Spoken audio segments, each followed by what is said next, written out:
Shalom Bapak Ibu sekalian. Sebelum kita memulai ibadah kita pada pagi hari ini, saya mewakili majelis dan jemaat GSK Kelapa Gading ingin mengucapkan Sin Nian Kuai Le. Bapak Ibu sekalian, mari kita semua bersaat teduh sejenak untuk mempersiapkan hati dan pikiran kita. Saat teduh dimulai.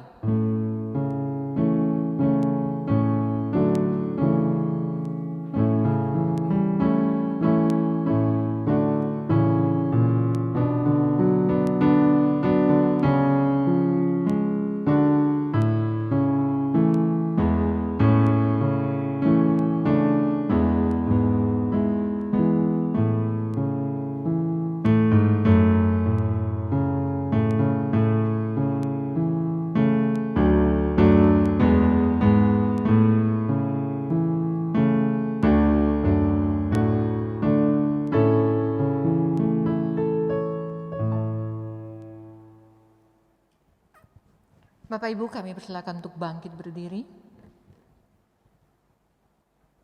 Pertolongan kepada kita ialah dalam nama Tuhan yang menjadikan langit dan bumi, yang memelihara kesetiaannya sampai selama-lamanya dan tidak pernah meninggalkan pekerjaan buatan tangannya.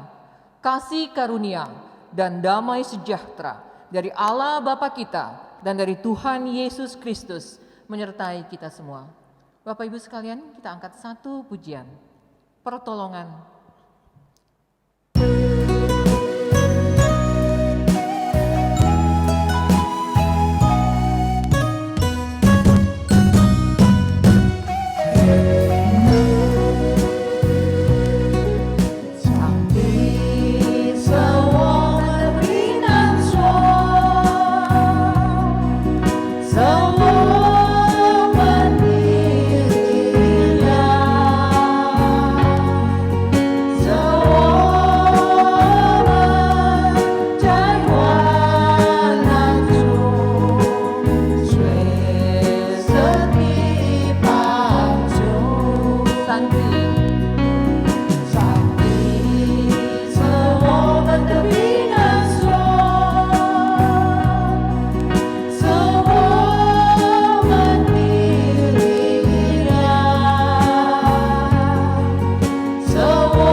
Terima kasih Bapa, terima kasih Yesus, terima kasih Roh Kudus.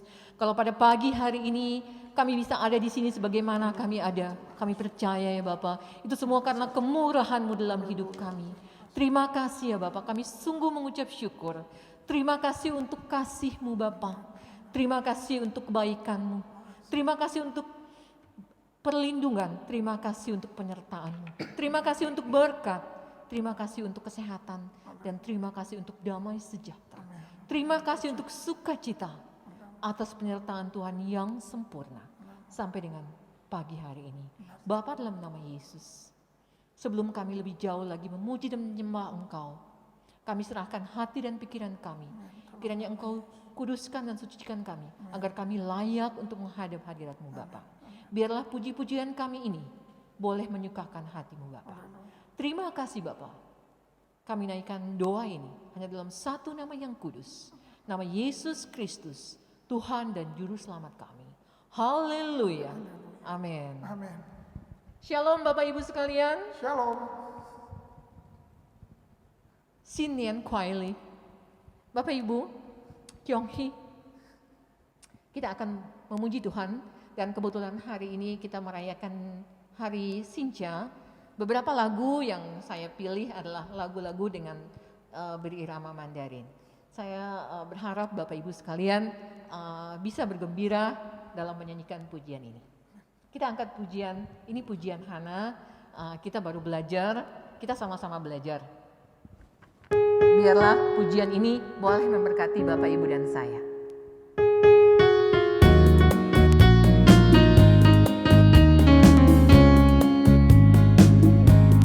Tuhanku hebat, Tuhanku dahsyat, Tuhan membuat orang jadi kaya. Dia merendahkan, Dia meninggikan, Dia menegakkan orang yang hina. Dia mengangkat orang yang miskin, yang rendah hatinya dari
Satu pujian lagi, Tuhan memberikan nyanyian baru dalam hidupku.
Kita akan melakukan pengakuan iman rasuli.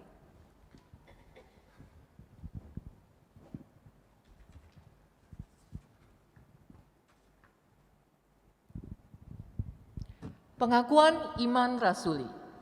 Aku percaya kepada Allah, Bapa yang Maha Kuasa, Khalik langit dan bumi, dan kepada Yesus Kristus, Anaknya yang tunggal Tuhan kita, yang dikandung daripada Roh Kudus, lahir dari anak darah Maria, yang menderita sengsara di bawah pemerintahan Pontius Pilatus, disalibkan, mati dan dikuburkan, turun ke dalam kerajaan maut.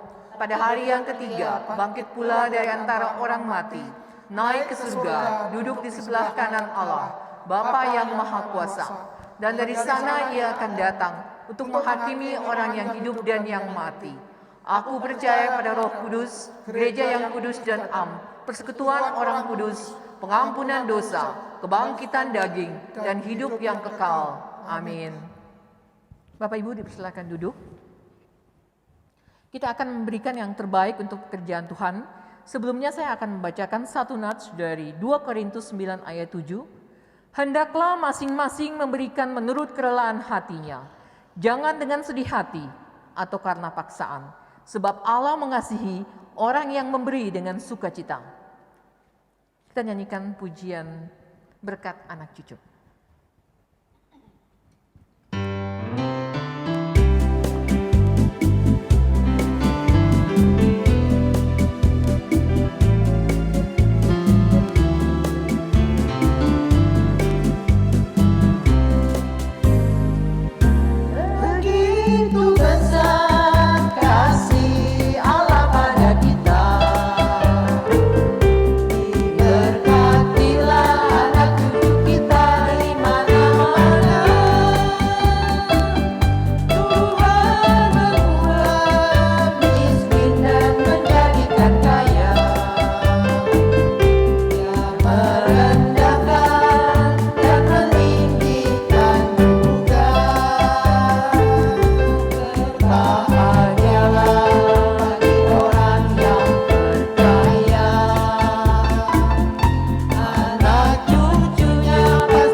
Bapak Ibu, sebelum kita mendengarkan firman Tuhan, mari kita siapkan hati dan kita nyanyikan satu pujian, Pertolongan-Mu.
Sebelum kita mendengarkan firman Tuhan, marilah kita tunduk kepala di hadapan Tuhan, meminta pertolongan Roh Kudus agar kita boleh diberikan kemampuan untuk bisa memahami firman Tuhan. Mari kita berdoa. Bapa di surga, kami bersyukur untuk hari Minggu hari perhentian yang Tuhan berikan buat kami untuk bersama-sama menikmati sebuah ibadah di dalam keluarga kami masing-masing. Kami percaya Tuhan bahwa kondisi pandemi ini tidak menghalangi kami untuk bisa beribadah kepada Tuhan dengan penuh sukacita, dengan penuh syukur. Biarlah Tuhan, apa yang kami akan dengarkan ini boleh sungguh menjadi berkat buat kami. Tolong hamba-Mu Tuhan dengan segala keterbatasan hamba. Hamba bisa menyampaikan isi hati Tuhan, teguran Tuhan, perintah Tuhan, peneguhan Tuhan, pesan Tuhan kepada jemaat yang pada minggu ini sungguh menikmati ibadah bersama-sama. Demi nama Yesus yang hidup, kami berdoa dan siap untuk mendengarkan sabda Tuhan. Amin. Bapak Ibu jemaat yang dikasih Tuhan, bersyukur hari ini kita masih diberi kesempatan untuk bersama-sama beribadah, bernyanyi, dan tentu saja mendengarkan firman Tuhan. Tema kita minggu ini adalah menahan diri dari dosa bibir. Sekali lagi Bapak Ibu, menahan diri dari dosa bibir. Nanti kita akan membuka ayat yang akan menolong kita untuk memahami tema ini. Bapak Ibu yang dikasih Tuhan, ketika kita berbicara tentang menahan diri dari dosa bibir, tentu kita perlu memahami lebih dulu ya, sebenarnya dosa bibir itu apa begitu. Ya saya percaya sih hal ini bukan hal yang asing ya, atau bukan hal yang baru. Ketika kita berbicara tentang dosa bibir, dosa lidah, kita mengerti kok artinya. Tapi mari kita melihat ada referensi firman Tuhan yang hari ini perlu kita perhatikan dengan baik. Kira-kira Tuhan mau bicara apa ya buat kita sebagai pribadi, sebagai jemaat Tuhan, sebagai keluarga Tuhan. Begitu ya.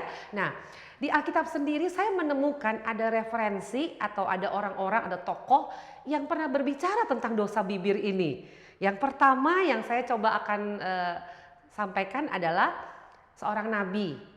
Ya, Nabi Yesaya. Nabi Yesaya pernah mengakui dirinya sebagai orang yang najis bibir. Peristiwa itu terjadi ketika dia dipanggil untuk menjadi nabi, tetapi kemudian dia mengatakan kepada Tuhan. Terdapat dalam Yesaya pasal 6 ayat 5. Saya akan bantu baca untuk Bapak dan Ibu sekalian. Lalu kataku, celakalah aku binasa sebab aku ini seorang yang najis bibir. Dan aku tinggal di tengah-tengah bangsa yang najis bibir. Namun mataku telah melihat sang raja, yakni Tuhan alam semesta. Ya, sekali lagi Bapak Ibu, Yesaya mengakui dirinya sebagai orang yang najis bibir. Apa ya maksudnya kira-kira? Mengapa ya Yesaya yang dipilih Tuhan jadi seorang nabi perantara Tuhan yang akan mengatakan kebenaran, yang akan menegur orang Israel yang hidup dalam dosa, dia mengatakan dia seorang yang najis bibir. Apa maksudnya sebenarnya? Ya, kalau kita melihat konteks ini, Yesaya mengakui bahwa ada kecenderungan berdosa yang seringkali tanpa disadari bisa membuat dia jatuh dalam dosa. Ini merupakan sebuah kerendah hatian seorang Yesaya.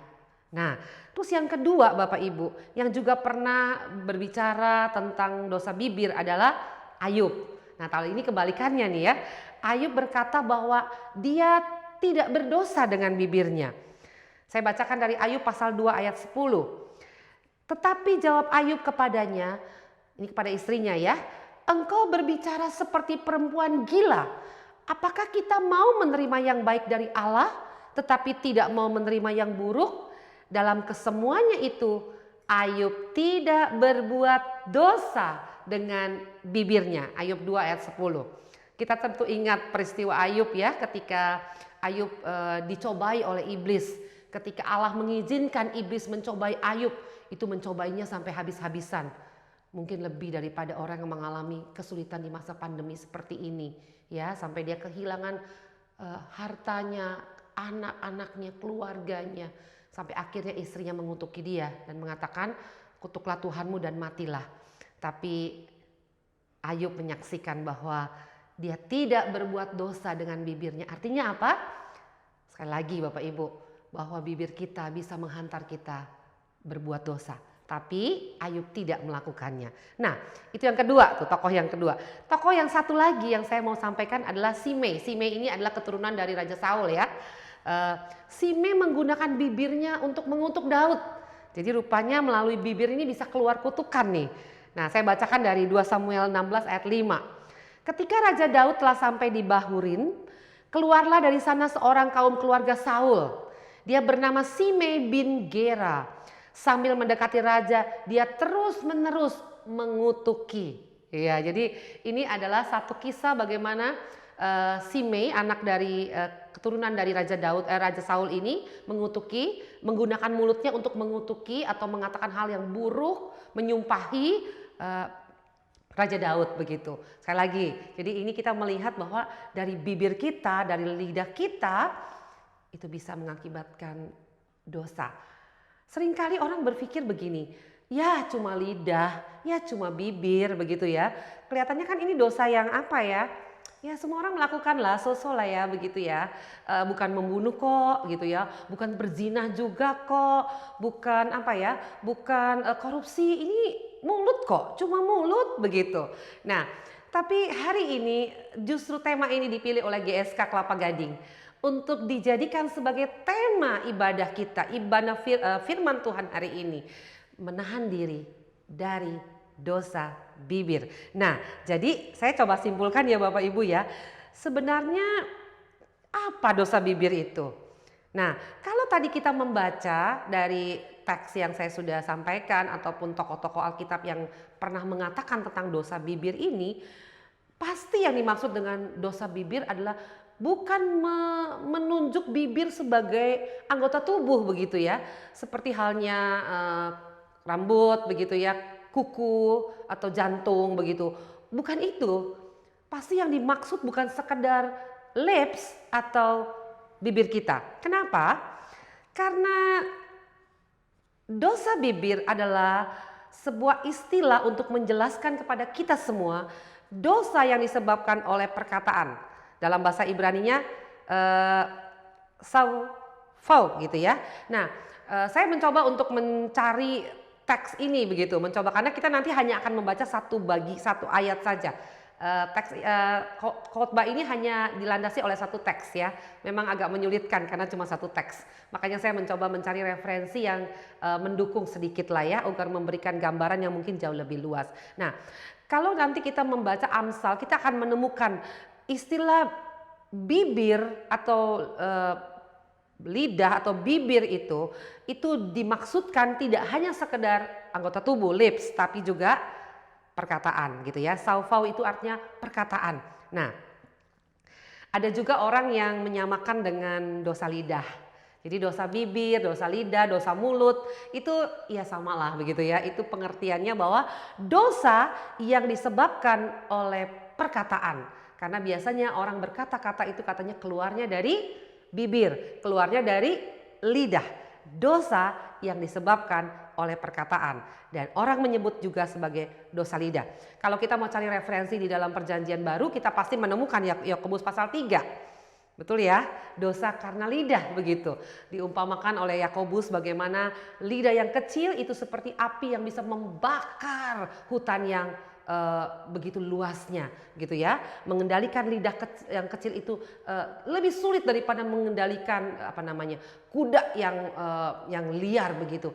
Oh, itu luar biasa sekali. Nah, pertanyaannya begini Bapak Ibu. Sebenarnya dari mana perkataan itu bisa keluar ya? Oke, sekali lagi tentu kita tidak hanya bilang kalau perkataan keluar ya dari bibir kita, dari lidah kita. Bukan, saya memahami bahwa Bapak Ibu juga pasti berpikir, oh bukan dong, itu hanya anggota tubuh yang Tuhan berikan untuk menolong kita, ya ini karena artikulator ya, berbicara bibir, lidah itu kan sesuatu yang dipakai Tuhan agar keluarlah perkataan kita. Makanya kalau orang yang misalnya cacat ya, mungkin ada gangguan lidah, ada gangguan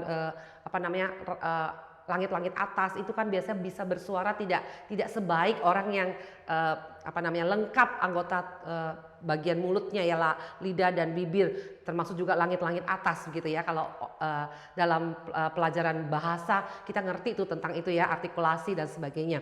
Nah, saya percaya bahwa sekali lagi bukan itu yang dimaksud, tapi perkataan itu keluar dari mana?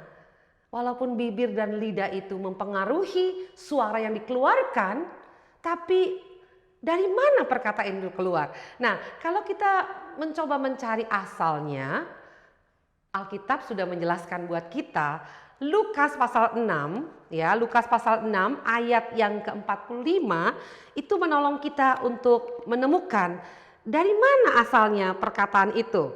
Nah, saya coba bacakan buat Bapak Ibu ya. Oke. Orang yang baik mengeluarkan barang yang baik dari pembendaraan hatinya yang baik.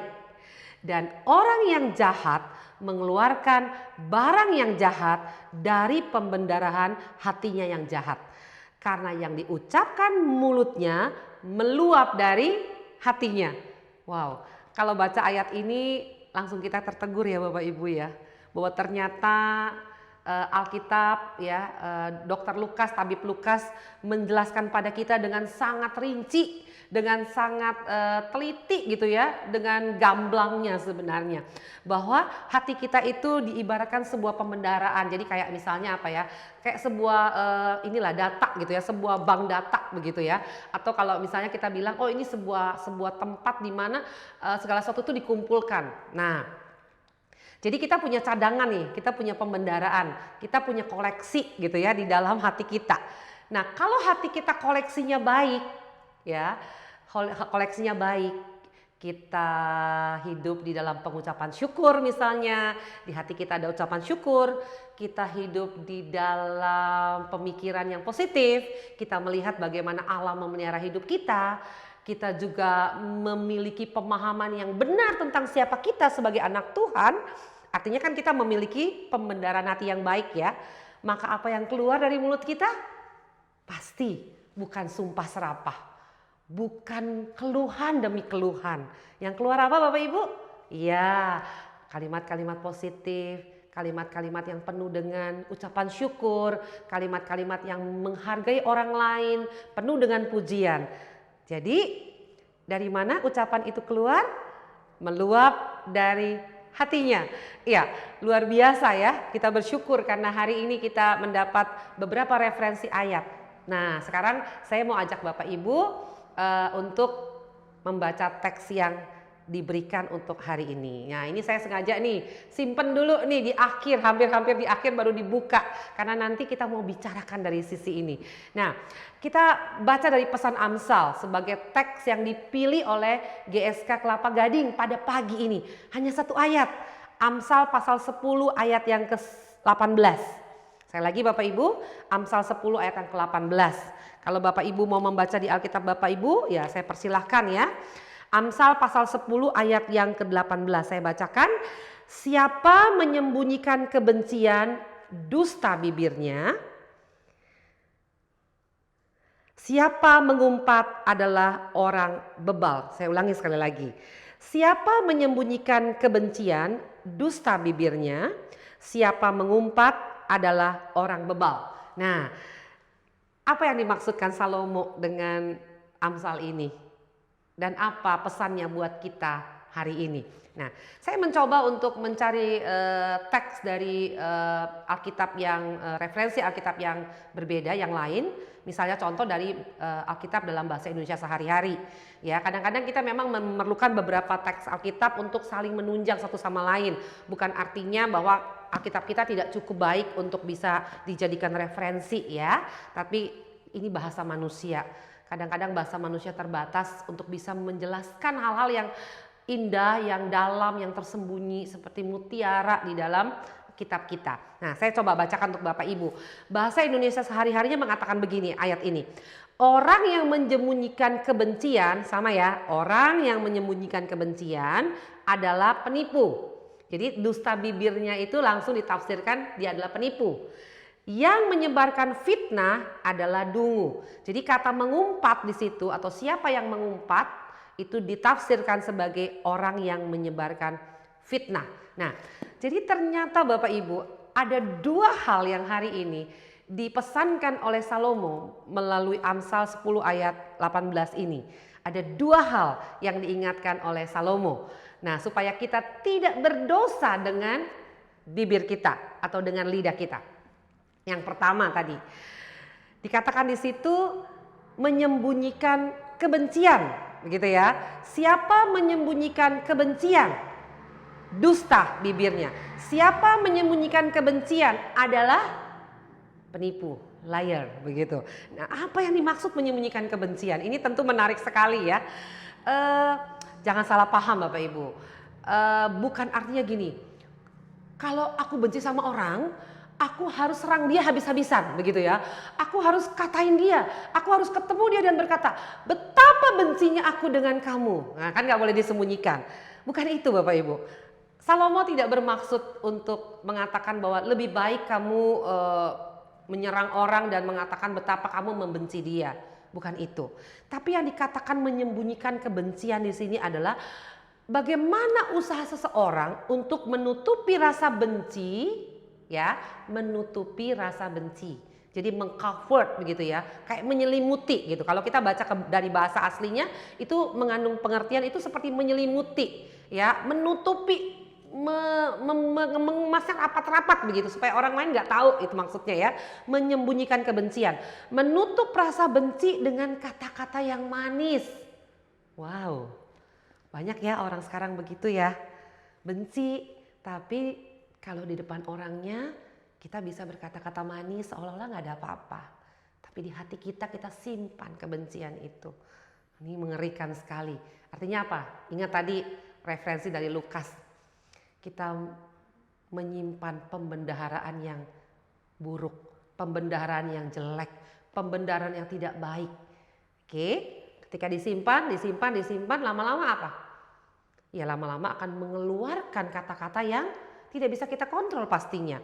Ya, jadi menyembunyikan kebencian adalah menutupi rasa benci dengan kata-kata manis seolah-olah kita tidak membenci orang tersebut.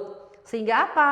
Sehingga kita dinilai bahwa kita seorang yang baik, kita orang yang saleh, kita orang yang rohani, kita bisa mengampuni seperti Kristus. Tapi sebenarnya enggak.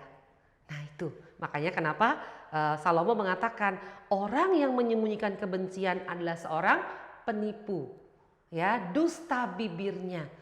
Oke, nah jadi kalau kita sudah tahu bahwa kamu jangan sembunyikan kebencian, begitu ya, jangan pura-pura baik gitu, jangan pura-pura tidak ada masalah. Ya, di depan orang bersikap sangat baik, manis sekali kata-katanya. Ya orang anak-anak remaja atau anak-anak muda sering bilang ini orang-orang munak nih ya, munafik gitu ya. Di depan baik, di belakang nusuk begitu. Nah, jadi bagaimana dong supaya kita bisa menahan diri dari dosa bibir? Ya tentu kebalikannya. Kita tidak perlu menyembunyikan kebencian, tetapi kita perlu mengatakan kebenaran begitu ya. Dengan cara apa? Dengan cara yang bijaksana. Jadi ada dua sebenarnya untuk menolong kita dalam hal pertama menyembunyikan kebencian ini. Yang pertama adalah mengatakan kebenaran dengan cara yang bijaksana. Kebenaran adalah kebenaran. Ya, tapi kebenaran yang adalah kebenaran itu seringkali tidak tersampaikan dengan cara yang bijaksana. Artinya apa? Kita ingin menyampaikan sesuatu yang benar tetapi dengan cara yang keliru. Misalnya, betul sih kita melihat ada orang yang melakukan dosa begitu ya. Oke, tentu kita tahu bahwa ini tidak boleh dibiarkan. Kita perlu menegur bukan? Tapi Alkitab juga menolong kita kok bahwa ada panduan loh ketika kita ingin menegur orang lain dengan kata-kata kita. Apa? Jangan mengatakan kata-kata yang kotor. Kata-kata kotor jangan keluar dari mulutmu bukan? Nah itu dia. Jadi panduan-panduan yang Alkitab berikan kepada kita seputar bibir dan dosa bibir. Bagaimana kita bisa melepaskan diri atau menahan diri kita dari dosa bibir itu menurut saya cukup luar biasa loh. Jadi ini bukan cuma sekedar apa ya, aturan general yang berlaku umum gitu ya. Tetapi ini sangat Alkitabiah begitu. Allah mengajarkannya kepada kita. Kenapa? Karena banyak orang jatuh karena dosa bibir ini. Itu tadi karena menganggap ini begitu remeh. Ya dosa kecil-kecilan lah cuma mulut doang begitu. Walaupun kita tahu ya mulutmu adalah harimaumu. Jadi sekarang perkataan gak cuma keluar dari mulut nih ya. Tapi juga dari WhatsApp kita, dari SMS kita. WhatsApp sih sekarang udah gak SMS ya. WhatsApp kita atau dari status-status kita gitu. Anda bisa bayangkan kalau Anda menyemburkan kebencian dengan cara yang salah. Tapi katakan dengan benar.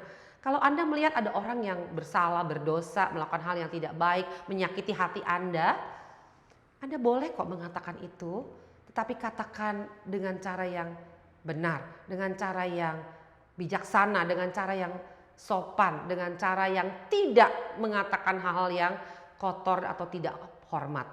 Oke, berdoalah, mintalah hikmat dari Tuhan supaya ketika kita menegur orang lain, kita tidak jatuh dalam dosa. Saya tahu Bapak Ibu, ini tidak mudah, dibutuhkan hikmat Tuhan begitu ya, untuk bisa mengatakan sesuatu yang benar, atau misalnya tadi ya, kita tidak menyembunyikan kebencian tapi kita mengatakan bahwa ada masalah di antara kita atau ada hal yang perlu kamu ubah dalam hidup kamu, seperti itu. Katakanlah kebenaran dengan cara yang bijaksana. Itu yang pertama, dan yang kedua adalah ya tentu belajar mengampuni pasti. Kenapa saya senang menulis belajar mengampuni? Karena buat saya mengampuni itu proses. Betul ya Bapak Ibu ya? Kenapa proses? Karena saking sulitnya mengampuni itu membutuhkan kedewasaan, dan itu menjadi proses di dalam pergumulan kita hidup sebagai anak Tuhan. Jadi belajarlah untuk terus mengampuni, sehingga kebencian itu tidak ada di hati kita, bukan? Nah, jadi kalau orang sudah belajar mengampuni, bisa mengampuni begitu ya, tentu kekuatan Roh Allah lah yang memampukan kita untuk mengampuni, bukan? Kenapa? Karena melihat teladan Yesus yang sudah mengampuni Anda dan saya. Sehingga teladan ini akan menolong kita untuk juga melakukan apa yang Yesus pernah lakukan dan selalu lakukan buat kita. Nah, kalau orang sudah mengampuni, kan nggak perlu lagi menyembunyikan kebencian, bukan? Oke, itu hal yang pertama, tetapi ada dua tips ya, atau dua cara bagaimana membuat kita bisa menghindari diri dari dosa karena bibir ini. Sekali lagi Bapak Ibu, kebenaran, menyampaikan kebenaran dengan cara yang bijaksana, dan belajar untuk terus mengampuni. Nah, sekarang yang kedua nih, ada dua hal yang diingatkan Salomo, yaitu jangan fitnah orang ya. Selain jangan menyembunyikan kebencian, adalah jangan memfitnah orang. Artinya apa? Memfitnah adalah menggunakan kata-kata yang kejam, yang tidak benar untuk mengatakan seseorang ya. Itu sangat menakutkan sebenarnya. Ada peribahasa di dunia, apa namanya, fitnah lebih kejam dari pembunuhan. Ya benar sih ya, pembunuhan karakter udah pasti ya. Ketika orang tidak melakukan itu tetapi kita mengatakan dia melakukan itu, kita gosip sana kemari, kita bilang A, B, C kepada orang lain, sebenarnya tidak begitu ya. Wow, itu tentu akan bisa membuat orang menjadi sangat terluka. Bahkan banyak orang yang akhirnya undur dari imannya, atau mereka terpuruk masuk dalam masalah yang begitu berat gitu ya, ketika mengalami pemfitnaan ini. Makanya kenapa Salomo ingatkan kita, jangan menyembunyikan kebencian, jangan menutupi rasa benci dengan kata-katamu yang manis, seolah-olah tidak membenci untuk menunjukkan bahwa engkau adalah orang yang saleh, padahal sebenarnya engkau bukan orang yang saleh.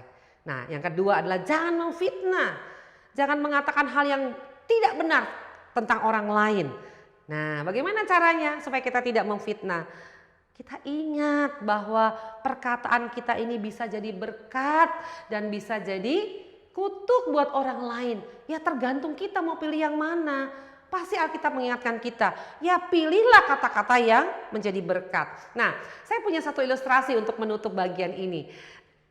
Saya pernah membaca di satu artikel ya, ini tentang seorang filsuf dari Yunani yang mengunjungi sebuah restoran yang katanya sangat terkenal. Jadi di restoran ini kita bisa memesan makanan apa saja akan dibuatkan untuk kita. Jadi filsuf ini datang dan memanggil chefnya, langsung nih panggil chefnya. Dan filsufnya mengatakan, saya akan memesan 2 jenis makanan. Yang pertama adalah makanan yang paling enak, dan yang kedua adalah makanan yang paling tidak enak. Wah, ini tentu tantangan ya buat seorang chef. Kira-kira dia akan buat makanan apa? Kalau Bapak Ibu jadi chefnya, kira-kira Bapak Ibu mau bikin apa ya? Makanan yang paling enak apa? Makanan yang paling tidak enak apa? Wah, ini kontras banget ya, satu enak, satu tidak enak.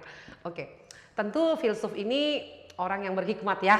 Dia menanti-nantikan kira-kira chef ini bawa apa. Nah, akhirnya chef ini datang menyajikan 2 jenis makanan ya. Ditutup dong, biasanya kan ada tutupnya tuh ya. Kemudian chefnya berkata, Bapak Filsuf, 2 makanan yang Anda pesan sudah ada di atas meja. Silakan Anda menikmatinya. Filsufnya bilang, terima kasih. Saya akan memulai dulu dari makanan yang paling enak. Akhirnya makanannya dibuka. Dan chefnya bilang, silahkan memakan bistik lidah. Oh, bistik lidah paling enak. Bagaimana itu? Terus chefnya menjelaskan begini, Pak Filsuf, kenapa saya pilih bistik lidah? Karena bistik lidah ini mewakili, katanya ya, lidah itu kan bisa menjadi sesuatu yang paling enak dan menyenangkan. Misalnya katanya, orang-orang yang mengatakan hal yang positif, motivasi, membangun, memuji, mendorong, mendoakan, itu kan terasa enak didengar telinga dan di hati kita, bukan? Nah, makanya saya pilih bistik lidah. Lidah mewakili sesuatu yang menyenangkan, yang paling enak, yang paling dinikmati. Filsufnya ngangguk-ngangguk. Wah, hebat ini katanya ya, dia menikmatinya. Oke, sekarang saya akan makan makanan yang paling tidak enak. Oh, silakan, kata chefnya. Dibuka lagi kan, menu makanannya dibuka tuh, tempat makanannya. Dan apa yang dilihat? Sama Bapak Ibu, chefnya bilang, silakan makan bistik lidah. Wah, filsufnya bilang, ini apa-apaan? Paling menyenangkan, paling enak, bistik lidah. Paling tidak enak, bistik lidah. Nah, chefnya bilang, iya, karena lidah selain menyenangkan, mewakili untuk menyatakan sesuatu yang menyenangkan, juga bisa menggambarkan hal yang tidak menyenangkan. Contohnya, kata-kata, perkataan, kalimat yang keluar dari mulut seseorang yang penuh dengan kutukan, yang penuh dengan kemarahan, kebencian, begitu ya, kata-kata kotor dan sebagainya, kata-kata yang mematikan semangat. Bukankah itu paling tidak menyenangkan? Luar biasa chefnya. Dan filsuf itu berkata, benar. 2 masakan ini mengingatkan saya bahwa perkataan ini, lidah ini, bibir ini bisa menjadi berkat dan bisa menjadi kutuk. Biarlah Bapak Ibu, firman Tuhan yang sempurna ini boleh ingatkan kita hari ini bahwa kita perlu menahan diri kita dari dosa bibir agar nama Tuhan dimuliakan, agar melalui hidup kita, melalui perkataan kita, ya, melalui kalimat yang kita keluarkan yang berasal dari hati kita, pembendaharaan yang baik itu boleh mendatangkan sukacita, mendatangkan kemuliaan Tuhan, membangun orang lain untuk semakin dekat dengan Tuhan. Jika ada masalah, ada hal-hal yang memang perlu direvisi atau perlu ditegur, lakukanlah dengan bijaksana, dengan mengingat pesan firman Tuhan. Hendaklah perkataan kotor jangan keluar dari mulutmu, tapi katakanlah perkataan-perkataan yang membangun agar membuat orang semakin hidup di dalam Tuhan. Saya akan tutup dengan ayat firman Tuhan yang hari ini menjadi teks kita. Siapa menyembunyikan kebencian, dusta bibirnya. Siapa mengumpat adalah orang bebal. Orang yang menyembunyikan kebencian adalah penipu. Yang menyebarkan fitnah adalah dungu. Kita berdoa. Bapa di surga, biarlah melalui bibir kami tidak berdosa. Kami bertanggung jawab atas bibir yang Tuhan berikan. Perkataan yang Tuhan berikan untuk kami. Sehingga perkataan yang kami keluarkan menjadi hormat dan kemuliaan bagi nama Tuhan.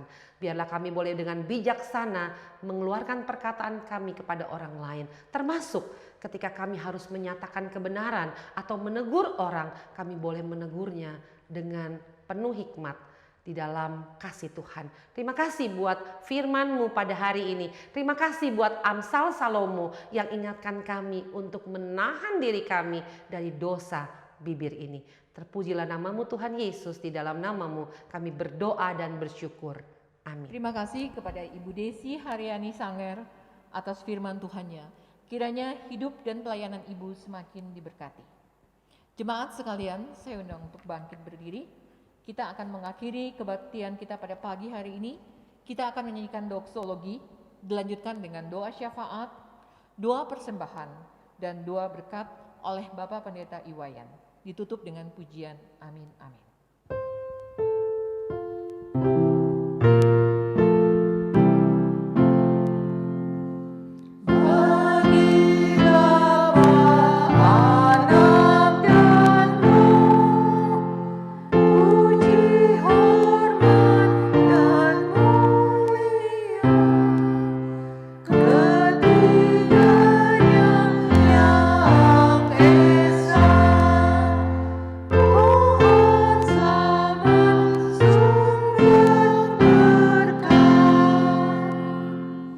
Mari kita berdoa. Bapa di sorga, Engkau Allah yang hidup, dalam nama Tuhan Yesus Kristus mengucap syukur. Pada hari ini kami umat Tebusanu bisa beribadah, meninggikan, memuliakan, mengagungkan nama Tuhan. Kami sungguh telah terberkati lewat ibadah yang boleh kami ikuti bersama-sama. Biarlah firman Tuhan yang telah kami dengar pada hari ini boleh memberikan satu kekuatan untuk kami bisa menjaga bibir mulut kami untuk tidak berkata-kata yang kotor yang melahirkan dosa, tetapi mulut kami boleh berkata-kata yang benar, yang suci, yang mulia, yang bisa mempermuliakan nama Tuhan. Terima kasih karena begitu luar biasa firman-Mu yang boleh menjaga kami supaya kami tetap hidup kudus mempermuliakan nama Tuhan. Bapa di surga, saat ini kami berdoa untuk seluruh kondisi jemaat-Mu di dalam segala pergumulan-pergumulan di masa pandemik Corona yang semakin meningkat ini. Biarlah kami tetap dalam iman yang teguh kepada Tuhan, dengan juga kami berdisiplin menjaga protokol kesehatan di masing-masing diri kami, di masing-masing rumah tangga kami, supaya kami terlindung dan terlepas daripada ancaman badai pandemik yang sedang mengamuk ini. Terima kasih Tuhan, kami yakin percaya pemeliharaan Tuhan, dan kami boleh ikut di dalam kesetiaan kepada Tuhan, dan kami tetap hidup di dalam iman percaya hanya kepada Engkau. Berkati seluruh jemaat-Mu dalam kehidupan pribadi, rumah tangga, bisnis, usaha, pekerjaan yang juga sedang bisa dilaksanakan di masa-masa sulit ini. Biar kiranya kami tetap merasakan pemeliharaan Tuhan yang nyata, dan Tuhan tetap memberikan kecukupan, bahkan juga kelimpahan dalam masing-masing keperluan dan kebutuhan kami. Terima kasih Bapa di surga. Kami juga berdoa untuk situasi kondisi jemaat-Mu. Biarlah mereka yang sakit boleh Tuhan urapi, Tuhan boleh jamah dan memberikan pemulihan kesembuhan kembali. Buat jemaat yang sehat, Tuhan tetap memeliharakan kesehatan supaya boleh semakin produktif bagi Tuhan. Bagi jemaat dalam mungkin mereka sudah mengalami kesembuhan atau pemulihan, kami mengucap syukur kepada Engkau. Terima kasih Tuhan. Kami juga berdoa pada hari ini, kami telah membawa juga persembahan kepada Tuhan. Biarlah segala bentuk persembahan kami adalah sebagai sebuah manifestasi iman, ucapan syukur. Biarlah segala persembahan kami itu boleh berkenan di hadapan Tuhan, berguna untuk mengembangkan pekerjaan Tuhan. Sehingga masing-masing kami yang telah memberi dengan sukacita, kami percaya bahwa Tuhan telah memberkati kami semua. Demikian juga kami berdoa untuk bangsa negara kami Indonesia di tengah-tengah pergumulan yang semakin berat. Ya Tuhan, peningkatan orang yang terpapar karena corona semakin meningkat setiap harinya. Biarlah kiranya Tuhan menolong supaya pemerintah kami mungkin sudah mengalami satu kelelahan yang sangat luar biasa. Tuhan memberikan kiranya kekuatan untuk tenaga-tenaga medis di lapangan. Kami juga berdoa untuk setiap instansi-instansi yang boleh bertanggung jawab di dalamnya, agar sungguh-sungguh kiranya Tuhan berkenan memberikan hikmat supaya pandemi ini dengan sekarang dijalankannya vaksinasi, semua masyarakat, semua rakyat bisa menyambut dengan sukacita, dengan tanpa keraguan-raguan, supaya kiranya rantai corona ini bisa cepat dipupus dan terhapus dari seluruh muka bumi ini. Terima kasih, kami berdoa untuk bangsa negara kami, pemerintahan kami, untuk presiden sebagai kepala eksekutif dan kepala pemerintahan, sebagai kepala negara. Tuhan berkati beliau selalu supaya terus bisa berkarya dan memajukan seluruh bidang yang ada, baik dari segi politik, perekonomian, keamanan, pertahanan, semuanya bisa berjalan ke depan sehingga Indonesia ini boleh terus dibawa ke arah yang betul-betul menuju kepada sebuah tujuan, yaitu boleh mengalami sebuah kemakmuran yang merata di seluruh Indonesia. Kami berdoa untuk seluruh pejabat-pejabat, petinggi-petinggi negara dari pusat sampai daerah, Tuhan memberkati supaya memang mereka adalah pemimpin-pemimpin yang duduk dalam posisi strategis, betul-betul memiliki hati yang berpihak pada rakyat demi kemajuan seluruh rakyat Indonesia ini. Kami berdoa untuk setiap gereja lokal sedang Kristus dimanapun berada, pimpinan penyertaan Tuhan selalu, supaya kiranya tengah-tengah situasi sekarang ini kami gerejamu tetap bisa bertahan dan bahkan juga tetap saling mendoakan seorang dengan yang lain supaya kami boleh mengalami kemajuan-kemajuan di bidang rohani. Berkati saudara kami supaya terus bisa berperan melakukan tugas-tugasnya dengan penuh tanggung jawab, penuh dedikasi, supaya saudara kami tetap eksis bisa melakukan tugas-tugas pelayanan dengan baik. Terima kasih Bapa di surga, inilah syafaat dan doa persembahan yang boleh kami bawa dalam nama Tuhan Yesus yang mengajar doa demikian. Bapa kami di surga, dikuduskanlah namamu, datanglah kerajaan, jadilah kehendak-Mu di bumi seperti di surga. Berilah pada hari ini makanan kami secukupnya, dan ampunilah kesalahan kami, seperti kami sudah mengampuni orang lain yang bersalah kepada kami. Janganlah membawa kami ke dalam pencobaan, tetapi lepaskanlah kami dari segala yang jahat. Karena Engkau punya kerajaan dan kuasa dan kemuliaan sampai selama-lamanya. Terimalah berkat daripada Tuhan. Kiranya damai sejahtera dari Allah Bapa yang limpah sempurna, kasih karunia penebusan dalam Kristus Yesus Putra yang tunggal, serta janji penyertaan oleh Roh Kudus menyertai saudara sekalian sekarang ini sampai selama-lamanya. Amin.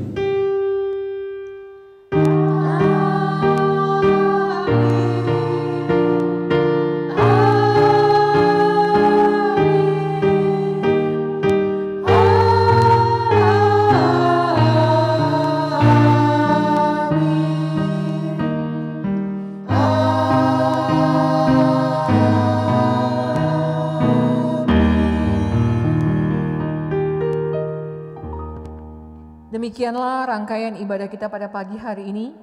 Selamat hari Minggu, Tuhan Yesus memberkati. Sin Nian Kuai Le.